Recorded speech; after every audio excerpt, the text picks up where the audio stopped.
Your story of the Levite and his concubine. A tale of tragedy and justice. In the days when Israel had no king, and everyone did as they saw fit, there was a Levite who lived in the remote hill country of Ephraim. He had taken a concubine from Bethlehem in Judah, but she became unfaithful to him and returned to her father's house in Bethlehem. After 4 months, the Levite decided to go after her to speak kindly to her and bring her back. He took with him his servant and 2 donkeys. When he arrived at her father's house, the concubine's father welcomed him warmly and insisted that he stay for several days. The Levite enjoyed the hospitality, eating, drinking, and lodging there. On the 4th day, he prepared to leave, but the concubine's father persuaded him to stay another night. On the 5th day, the Levite rose early to depart, but again the father urged him to stay a little longer. Finally, as the day was nearly over, the Levite insisted on leaving, and they set out for home. As they traveled, they reached the city of Jebus, later known as Jerusalem, by evening.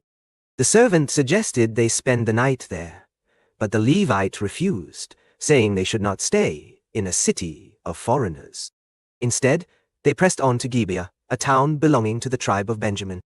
When they arrived, no one offered them hospitality, so they sat in the city square until an old man from the hill country of Ephraim, who was also living in Gibeah, saw them. The old man invited them to stay at his house, providing food and shelter for the Levite, his concubine, and his servant. That evening, wicked men of the city surrounded the house and demanded that the old man bring out the Levite so they could assault him. Horrified, the old man offered his own daughter and the Levite's concubine instead, pleading with the men not to do such a vile thing. The men refused to listen, so the Levite seized his concubine and pushed her outside to them. They abused her throughout the night, and at dawn they let her go. She collapsed at the doorstep of the house, where she lay until morning. When the Levite opened the door to leave, he found her lying there with her hands on the threshold.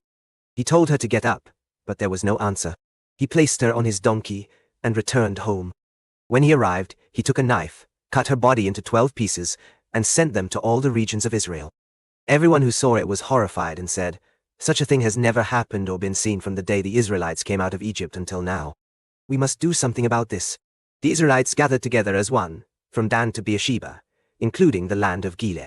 They assembled before the Lord at Mizpah, and the leaders of all the tribes took their places among the people. The Levite recounted what had happened, and the people were united in their outrage. They decided to punish the men of Gibeah for their wickedness.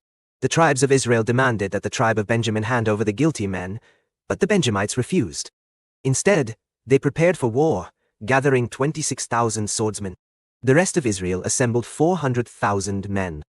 After a series of battles, the Israelites defeated the Benjamites, nearly wiping out the entire tribe.